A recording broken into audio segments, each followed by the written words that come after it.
Bonsoir à tous, nous sommes le vendredi 30 septembre, bienvenue dans ce nouveau numéro du 7-8 Hebdo, une émission durant laquelle nous allons revenir sur l'actualité de la semaine. Voici les titres. Le plus grand salon de l'automobile du monde ouvre ses portes ce week-end à Paris. Quelles sont les nouveautés du salon? Alors que vous le savez, de nombreuses marques sont basées dans les Yvelines. Wilfried Ricci s'est rendu sur place en avant-première. Arnaud Richard, député UDI de la 7e circonscription des Yvelines, sera notre invité fil rouge pour cette émission. Avec lui, nous évoquerons notamment l'accueil des migrants en France et en Île-de-France. Il doit remettre un rapport notamment sur le sujet le 5 octobre prochain. Et dans le reste de l'actualité, bien sûr, les explications sur la hausse importante de la taxe foncière dans les Yvelines ou encore la nouvelle maison de l'étudiant qui a été inaugurée officiellement à l'UVSQ. Mais on ouvre ce journal aux États-Unis avec la plus grande compétition de golf au monde, la Ryder Cup. Cette compétition qui voit s'opposer les meilleurs golfeurs américains et les meilleurs golfeurs européens se disputera dans 2 ans au golf national de Saint-Quentin. Michael Elmidoro couvre justement l'événement cette année. Il nous fait part de ses premières impressions en compagnie de Paul Armitage, le directeur du golf national. Nous sommes avec Paul Armitage au golf Hazeltime du Minnesota pour la 41e édition de la Ryder Cup. Alors comment vous sentez-vous dans cette Ryder Cup, Paul Armitage? Ça va, vous n'êtes pas trop dépaysé par rapport à la France? Non, pas du tout, pas du tout. Déjà, je suis anglo-saxon, donc j'arrive à communiquer bien avec toutes les personnes autour de nous. Par contre, je me sens comme un enfant dans un magasin de bonbons. Je suis très heureux, très excité et ouais, j'ai envie de manger tous les bonbons. Et au niveau organisation, vraiment, il n'y a rien à redire sur cette Ryder Cup? Franchement, non. Là, ils nous ont fait un spectacle, ils nous font un spectacle formidable avec ce qu'on appelle un staging plan, la construction et l'organisation de tout qui est absolument formidable. Un des avantages qu'ils ont ici, par contre, c'est qu'ils ont beaucoup d'espace. Le golf est propriétaire de nombreux champs autour, donc ils peuvent garer les gens tout près.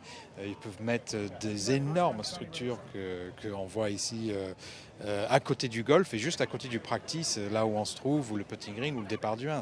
C'est incroyable. Il y a beaucoup de monde également, on voit des personnes déguisées en Oncle Sam, on voit des Européens également. Il y a vraiment énormément de monde sur ce golf. Oui, tout à fait. Et c'est intéressant ce que vous dites parce que je trouve qu'il y a beaucoup d'Européens qui se sont déplacés, peut-être plus d'Européens qui se déplacent ici que des Américains qui se déplacent lorsque c'est en Europe, à Gleneagles en Écosse il y a 2 ans, ou peut-être on verra dans 2 ans chez nous. Mais il y a énormément de monde. Ils ont de bonnes idées là aussi de comment remplir l'événement. C'était ouvert au public le week-end dernier, même sans avoir quoi que ce soit comme tournoi sur le site, mais pour donner un peu d'ambiance à des gens qui n'avaient pas des billets, bien sûr commercialement ouvrir les merchandising. Mais on tourne à peu près à 40-45 000 personnes par jour en spectateurs. À ça, il faut rajouter les 5 à 10 000 personnes qui travaillent. Vous avez un petit mot peut-être pour le golf national qui vous regarde en ce moment? Oui, bah, vous me manquez, mais bon, on est bien ici quand même. À bientôt. Merci Paul, merci. Merci à vous, Mickaël. La 41e édition de la Ryder Cup se déroule aux États-Unis jusqu'au 2 octobre. Et vous pourrez retrouver d'ailleurs une émission spéciale Ryder Cup lundi 3 octobre sur l'antenne de TV Fil à partir de 18h45. C'est une tradition, tous les 2 ans, le début de l'automne est marqué par l'ouverture du Mondial de l'Auto à Paris. Dès ce week-end et jusqu'au 16 octobre précisément, le public pourra admirer les nouveautés des constructeurs pour la plupart présents dans le département des Yvelines. Et Wilfried Ricci est allé à leur rencontre, regardez. Peugeot, Citroën, Renault, Nissan, Mercedes ou encore Fiat, la plupart des nouveautés présentées au Mondial de l'automobile à Paris sont nées dans les centres de recherche et les usines yvelinoises. La concept car de Citroën, la C-Experience, a ainsi été conçue dans les locaux de PSA à Vélizy. Avec l'appui d'une PME basée à Guyancourt, une implantation qui n'a rien à voir avec le hasard. On est dans un business qui est un vrai business de géographie. Notre activité et l'activité de nos concurrents, on est tous dans un rayon de 5 km.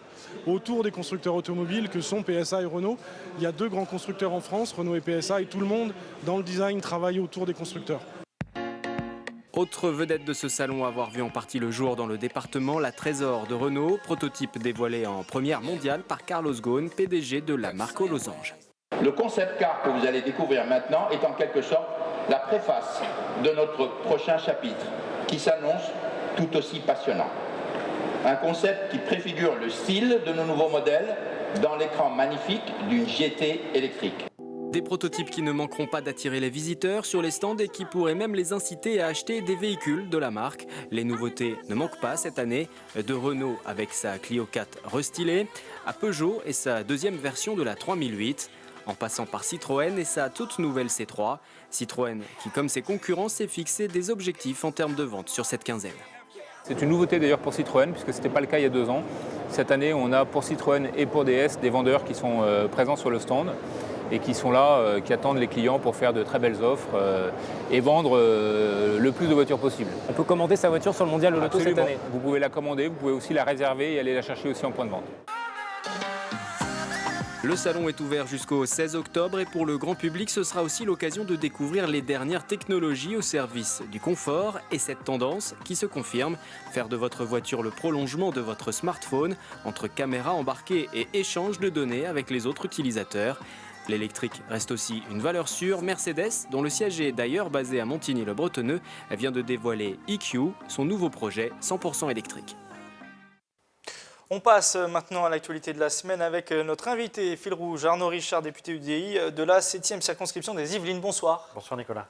Et l'actualité de la semaine est forcément politique avec la primaire de la droite qui approche et des nouvelles révélations cette semaine autour de l'affaire Big Malion qui embarrasse Nicolas Sarkozy ou encore les autres révélations de Patrick Buisson sur les précédentes campagnes présidentielles.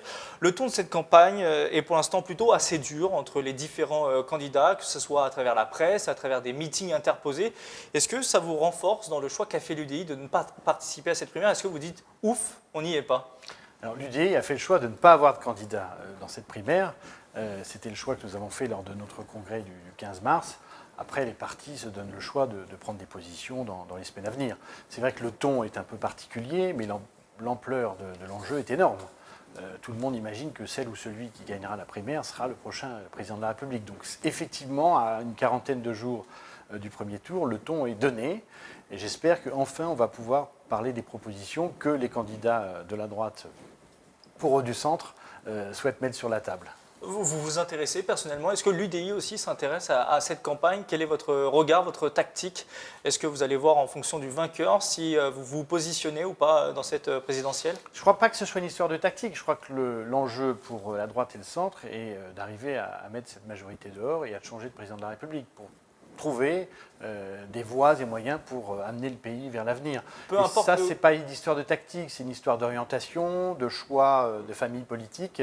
C'est pas peu importe le vainqueur. Je crois que surtout, il faut que nos positions sur l'Europe, sur la laïcité, sur l'humanisme, sur l'entreprise, puissent passer auprès de celle ou celui qui gagnera cette primaire. Aujourd'hui, on connaît les valeurs de l'UDI, pro-européenne, pro-humaniste, un peu comme le MoDem. Est-ce que ces valeurs-là, un candidat, par exemple, comme Nicolas Sarkozy, les partage? Imaginons, le 27 novembre, il est élu, il est choisi candidat pour la présidentielle à droite. Est-ce que l'UDI va se rallier à Nicolas Sarkozy?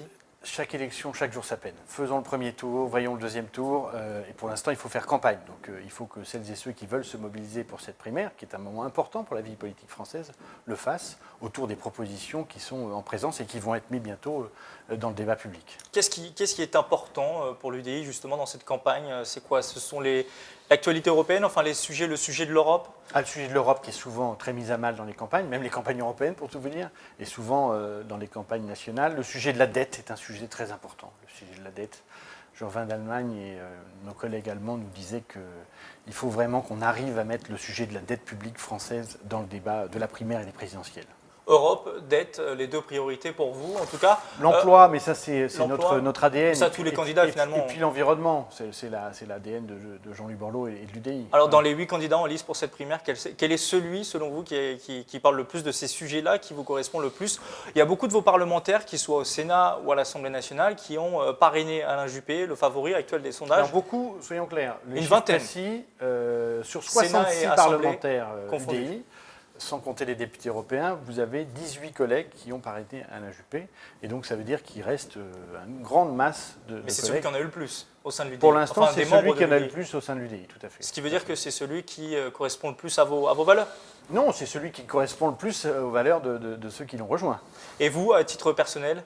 Moi, à titre personnel, j'ai failli donner mon parrainage, comme Valérie d'ailleurs Pécresse, pour Nathalie Kosciusko-Morizet, même si on n'a pas toujours été on n'est pas proche avec Valérie, mais avec Nathalie, mais mais parce que je trouve qu'elle a des choses à apporter dans le débat et c'est bien que Nathalie, une femme, soit présente sur la tribune des primaires. On va évoquer avec vous maintenant un autre sujet qui s'est immiscé dans cette campagne et dans l'actualité ces derniers jours, l'accueil des migrants, avec notamment le démantèlement annoncé du camp de Calais ou de campements parisiens. Dans les Yvelines, la préfecture a annoncé qu'elle allait accueillir plusieurs dizaines de personnes sur de nouveaux sites, un sujet que vous connaissez bien, vous Arnaud Richard, puisque vous êtes l'auteur d'un rapport qui évoque ce sujet précisément. Mais avant de vous donner la parole, les précisions sur le contexte local avec Florent Parfait. Des migrants accueillis dans les Yvelines, la décision a été confirmée par le préfet. Les maires du canton du Chesnay, incluant Bougival, La Celle-Saint-Cloud, Rocancourt et Louvciennes, ont appris la nouvelle vendredi matin. Ils ont tenu une conférence de presse pour exprimer leur position face à ce plan d'accueil. À Rocancourt, une centaine de migrants sera accueillis pour une période maximale de 2 mois sur le site de l'INRIA. On est mis devant le fait accompli et il est évident que Rocancourt, déjà 100 migrants dans une commune de 3200 habitants, ça représente 4% de la population et on estime que c'est déjà beaucoup et qu'il sera difficile de cohabiter. De son côté, Louvciennes hébergera de façon pérenne 100 à 200 personnes, une situation problématique pour la commune. En effet, de l'amiante aurait été détecté sur le site situé lui-même proche d'une discothèque. En plus de cela, un projet d'aménagement avec des entreprises devrait voir le jour sur ce site de Villevert, un lieu inadapté pour recevoir autant de personnes selon le maire. Si c'est pour reproduire ce qui s'est passé à Calais, ça j'y suis totalement, enfin dans l'esprit j'y suis totalement opposé. En tout cas, je suis fermement opposé à l'installation d'un camp de migrants sur le site de Villevert, que ce soit 10, que ce soit 100, les problèmes de sécurité sont les mêmes. Les 2 maires opposés à ces implantations ont obtenu du préfet qu'un groupe de travail de concertation soit mis en place. Le plan d'accueil nécessite 400 places sur l'ensemble des Yvelines. Nous avons jusqu'à, je dirais, fin octobre pour éventuellement trouver des solutions d'accueil de ces personnes. Si nous ne trouvons pas la solution, on nous imposera la solution de Louvciennes. Les migrants pourraient arriver sur le camp provisoire de l'INRIA à Rocancourt dans les jours qui viennent. Concernant Louvciennes, l'échéance est prévue fin octobre, début novembre. Du côté de la population, la colère gronde. Une pétition a été lancée par la ville de Louvciennes. Celle de Rocancourt a déjà obtenu 1300 signatures en quelques jours. Alors, quelques précisions d'abord sur le sujet, puisque les actualités circulent beaucoup, les informations changent beaucoup sur le sujet. Alors, il y a une réflexion qui est menée par la préfecture pour trouver des nouveaux sites sur les Yvelines. Depuis juin 2015, un peu plus de 400 personnes ont été accueillies sur le département. Objectif, c'est d'en accueillir 400 en plus. Arnaud Richard, il y a, on le voit dans le sujet, une vraie crispation sur de tels sujets, sur un tel sujet, surtout de la part des élus de droite. Est-ce que ça vous étonne ou est-ce que vous comprenez cette inquiétude? L'inquiétude, elle est grande vis-à-vis de la situation internationale d'abord, parce que c'est une crise qui ne fait que commencer. Elle est le fruit de guerres sur le continent africain et d'une évolution démographique sur le continent africain. Donc c'est une crise qui va durer et nous ne sommes qu'au commencement. Après, il faut que chacun prenne ses responsabilités et moi je ne suis pas du genre à raconter n'importe quoi sur ces sujets difficiles. Nous avons une responsabilité par rapport à des engagements que nous avons pris après la Deuxième Guerre mondiale, la Convention de Genève, que la plupart des pays au monde ont signé, de recueillir les personnes qui sont en état de fragilité ou face à une guerre dans leur pays. Bon. Ces personnes sont arrivées en Europe, la plupart en Allemagne, il faut être très clair. Je ne sais pas si les Français ont conscience du nombre de demandeurs d'asile qui sont arrivés en Allemagne. C'est 1 million de personnes accueillies. Presque 1 million de personnes. En Allemagne, contre quelques dizaines de milliers en France. Contre 30 000 en France. Même si c'était 40 000, ça n'a rien à voir. Rien à voir. Alors c'est vrai que les chiffres sont bien supérieurs à ce qu'on a connu. J'ai le tableau là, ces dernières années. Nous étions à 23 000 demandeurs d'asile en 2007 et nous allons être en 2015 à peu près 60 000. Donc ce gap est important, c'est indéniable. Mais surtout, il y a une concentration de ces demandeurs d'asile en Île-de-France, à Paris en particulier, mais en Île-de-France aussi et dans le Nord. Ces 2 régions de France prennent à peu près 60% de l'ensemble des demandeurs d'asile. Donc ce qu'a fait le gouvernement, c'est d'essayer de desserrer les taux, d'envoyer des demandeurs d'asile aux 4 coins de la France. Il faut appeler un chat un chat. C'est ce que vous proposez aussi dans votre rapport. Il n'y a pas d'autre solution que ça. Parce que j'étais l'autre jour à côté de 2 vice-présidentes de départements, de la région Est et puis de l'Occitanie. L'Occitanie, il y a 12 départements. Si on leur envoie, venant d'Île-de-France et venant du Nord, 1000 demandeurs d'asile, ça fait 100 par département. Somme toute, c'est pas grand-chose. Sur quels critères cette répartition des migrants sur le territoire français? Elle se selon fait la pas démographie sur des critères. Non, oui, elle se fait un peu sur la démographie. C'est à peu près un millier sur l'évacuation de Calais. donc sur lequel l'Île-de-France ne sera pas touchée. Après, nous avons la situation locale, sur laquelle beaucoup d'associations font le boulot dans les Yvelines. Nous avons accueilli, effectivement, vous l'avez dit dans votre reportage, 400 personnes, que ce soit à Bonnel, à Versailles, à Mézy et à Trigueil. Bon. Ça se passe de manière plus ou moins satisfaisante. Alors selon la préfecture, en tout cas, ça se passe plutôt bien, pas de fait majeur de délinquance. C'est notamment une crainte de la part des élus oui, mais ce que je veux dire, qui ont peur pour la sécurité. Vous mettre à la place de la population. Je pense à Mézy, qui est un village de 2000 habitants, où le maire a dû être prévenu une semaine avant.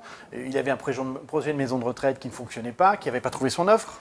Ça, c'est pas satisfaisant, je vous l'accorde. Tout d'un coup, il se retrouve à Mézy avec une centaine de migrants. Quel est le problème en fait? C'est le fond, c'est le fait que des migrants arrivent sur ces territoires-là, ou alors des demandeurs d'asile d'ailleurs, ou alors c'est la forme, le fait que ça soit fait dans la précipitation. C'est deux choses différentes. Si c'est il y a sur la la précipitation, j'ai du mal à croire que tous les élus qui se soient exprimés seraient prêts à accepter la chose si le préfet le leur demandait longtemps à l'avance. Manifestement, on manque d'outils de concertation, mais on manque surtout d'accompagnement. On met des sommes importantes sur ces sujets. Moi, je ne suis pas totalement satisfait de la qualité de l'accompagnement. Voilà. Parce que les demandeurs d'asile, c'est un public difficile. Il faut les accompagner, soit pour avoir leur demande d'asile et pour être réfugié, soit pour ne pas l'avoir, et ça veut dire être débouté et être éloigné de la France. Potentiellement, fin octobre, début novembre, on aura 800 migrants sur le département des Yvelines. Vous parliez de chiffres tout à l'heure. Est-ce que 800 migrants sur un département comme celui des Yvelines, c'est beaucoup finalement? Est-ce qu'il y a, nous sommes un département de 1,3 million d'habitants. Voilà. Est-ce qu'il y a des raisons d'être inquiets vraiment? Non, 800 personnes qui, comme vous le disiez, je pense qu'il ne faut pas en vouloir aux gens qui sont inquiets. C'est pas du racisme ou du rejet de l'autre. C'est juste que d'abord, on n'est somme toute pas habitués à avoir des Soudanais, des Afghans, des Érythréens. Voilà, c'est un public un peu nouveau dans certains territoires. Et puis l'accompagnement est peut-être pas suffisant. Les moyens qui sont donnés par l'État, même si l'État, il faut le dire, a fait des efforts, mais vu le début de la crise, je le redis bien, il faut des moyens supplémentaires. Il faut des moyens supplémentaires. Les assos s'y collent, que ce soit toutes les associations caritatives, la Croix-Rouge qui fait un travail remarquable. Il faut surtout que nos concitoyens comprennent qu'on est au début d'une crise, que c'est une crise face à une guerre. Voilà, ce n'est pas de l'immigration, ce sont des gens qui sont en souffrance et face à une guerre dans leur pays. Vous parliez des moyens, vous proposez des solutions dans ce rapport que vous allez remettre mercredi à Claude Barthelone, le président de l'Assemblée nationale, et notamment faire appel à la réserve de l'éducation nationale. Oui, qu'est-ce que c'est cette réserve de fond? On connaît la réserve militaire. Voilà, tout à fait. La réserve de l'éducation nationale qui a été créée par le gouvernement il y a quelques mois. On a un problème, c'est que celles et ceux qui vont avoir le statut de réfugié parlent évidemment pas très bien français, et c'est à partir du moment où ils ont le statut de réfugié qu'on commence officiellement à leur donner des cours de français. Moi, je pense que si on pouvait mobiliser la réserve, toutes les associations qui font un travail formidable pour l'alphabétisation et pour l'apprentissage du français, ça serait une bonne chose. Après, vu le niveau que commence à prendre le nombre de migrants en France, je pense qu'il faudrait... cette réserve, on connaît à peu près le nombre de personnes qui seraient disponibles? Non, alors malheureusement, ça n'a pas été un très très grand succès de la part de l'État. C'est un peu le problème. Ça a été un peu géré comme pour tout ce qui concerne l'éducation nationale du 101 rue de Grenelle. Mais bon. Mais après, je pense qu'il faut mobiliser l'armée pour que ça soit bien encadré. Vous me direz, c'est pas le rôle de l'armée, mais c'est pas le rôle de l'armée non plus d'exercer la sécurité du territoire avec Sentinelle. Pourtant, l'armée l'a très bien fait. Et puis, je pense qu'il faut aussi assumer les quotas par région, parce qu'il faut que chacun prenne sa part. Il n'y a pas de raison qu'il n'y ait que l'Île-de-France et le nord de la France qui prennent 60% des migrants dans notre pays. Il faut que chacun s'y colle, parce que c'est un exercice difficile, et qu'il faut que toutes les collectivités puissent y coller, et que l'État, ça va peut-être être la transition avec notre prochain point, donne des moyens aux collectivités, que ce soit communes, interco ou départements, pour exercer ces missions somme toute nouvelles. Un CCAS dans un département rural, il n'est pas habitué à gérer des politiques migratoires, évidemment. Vous le disiez, parfaite transition avec une autre actualité cette semaine, une hausse importante, plus 66%. C'est l'augmentation de la taxe foncière dans les Yvelines, un record en France pour 2016. Alors pourquoi une telle augmentation? Les explications. Le chiffre est impressionnant, plus 66%. Aucun département français ne fait mieux. La hausse de la taxe foncière dans les Yvelines bat des records cette année, de 7,58% en 2015 à 12,58% en 2016, soit une hausse en moyenne par contribuable de 125 €. Et forcément, la nouvelle passe mal auprès des intéressés. Toujours des hausses, que ce soit pour les impôts, pour tout augmente. Malheureusement, le pouvoir d'achat, lui, n'augmente pas. Et voilà, et ça fait beaucoup et il y en a marre, quoi. Je pense qu'à l'heure actuelle, ça fait mal au porte-monnaie pour tous les Français, quoi. Voilà. Peut-être plus encore pour les Yvelinois. Matraquage, tout simplement. 66%, c'est du matraquage. Je peux comprendre qu'il y ait des charges, hein, mais il ne faut pas exagérer, quoi. Mise en cause, le département en charge de l'impôt se défend et évoque notamment une hausse des dépenses sociales type RSA, mais accuse surtout l'État et la baisse des dotations, une baisse qui atteint cette année 38 millions d'euros pour le département des Yvelines. Même mes collègues dans les autres départements ne croyaient pas que l'État nous avait repris 90% de sa dotation.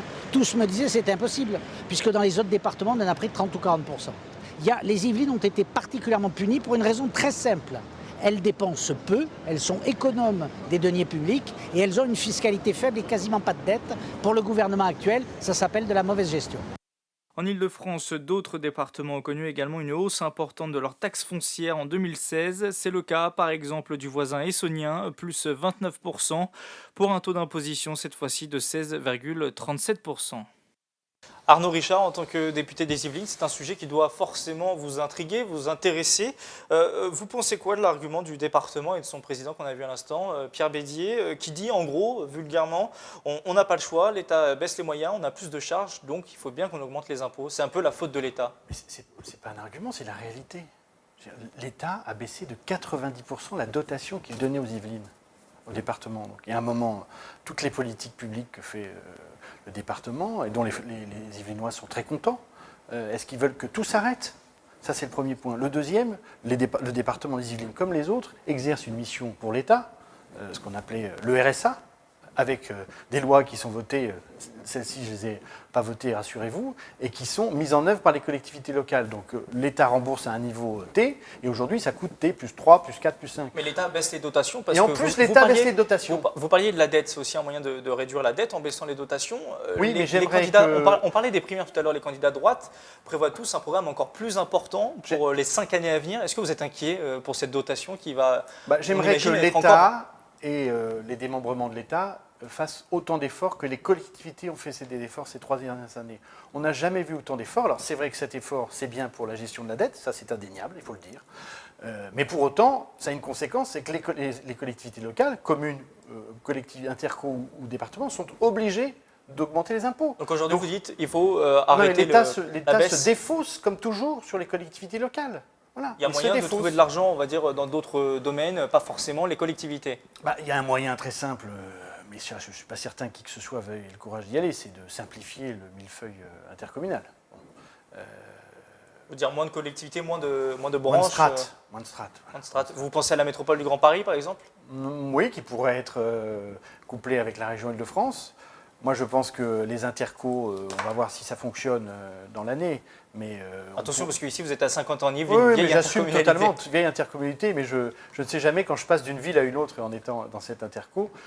Et un certain nombre de fois, je me dis qu'on parlerait d'une nouvelle commune de Saint-Quentin, voilà, avec les maires qui resteraient les maires de toutes les villes qui la composent.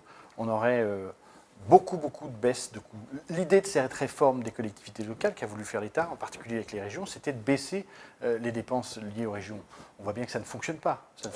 Justement, l'État, Emmanuel Valls, a annoncé hier que le gouvernement ne va plus, à partir du 1er janvier 2018, verser une dotation globale de fonctionnement aux régions, mais une part de la TVA sera pour les régions. Vous pensez quoi de cette idée? La plupart des présidents de région ont trouvé que c'était une bonne idée. C'est un changement énorme. C'est un changement énorme puisque vous allez avoir un budget des régions qui sera en fonction de la consommation et donc de la croissance. Donc c'est un risque d'une certaine manière que prennent les présidents de région en acceptant cette modification de Manuel Valls. Ça va les pousser. Mais surtout, ça va les pousser peut-être à être un peu plus mobiles sur les économies, ça c'est intéressant. Aussi. Mais après, surtout, vous n'oubliez pas une chose, c'est que quand on baisse les collectivités, les dotations des collectivités, d'abord elles sont obligées d'augmenter leurs impôts. Ce n'est pas satisfaisant, mais les Yvelines avaient un taux très bas, et les 10 000 ne sont pas endettés, sont très bien gérés depuis très nombreuses années. D'ailleurs, le taux reste inférieur à la plupart des départements d'Île-de-France. Qui est à 16%, nous on va être à 12%. Bon, c'est insupportable pour les gens, je vous l'accorde, mais il faut bien comprendre que c'est la suite de la baisse de dotation. Et puis surtout, les collectivités locales sont le moteur de la croissance. C'est elles qui dépensent de l'argent public pour fournir de la croissance et donc de l'emploi dans notre pays. Et ça, c'est une grosse erreur qu'a fait le gouvernement. On referme ce journal avec de la culture et l'exposition en cours des œuvres de l'artiste Ben à la maison Elsa Triolet-Aragon de Saint-Arnoux en Yvelines. L'artiste né suisse interroge les visiteurs dans cette exposition et notamment la vérité jusqu'au 27 novembre. Pour plus de précisions et découvrir les œuvres d'un Ben provocateur qui bouscule nos convictions, consultez le site internet de la maison Elsa Triolet. L'adresse s'affiche sur vos écrans. C'est la fin de ce 7-8 hebdo. Merci Arnaud Richard de nous avoir accompagnés pendant cette demi-heure. Je rappelle que vous êtes député UDI de la 7e circonscription des Yvelines et notamment vice-président de l'UDI. Merci à vous également de nous avoir suivis. Bon week-end à tous et à la semaine prochaine.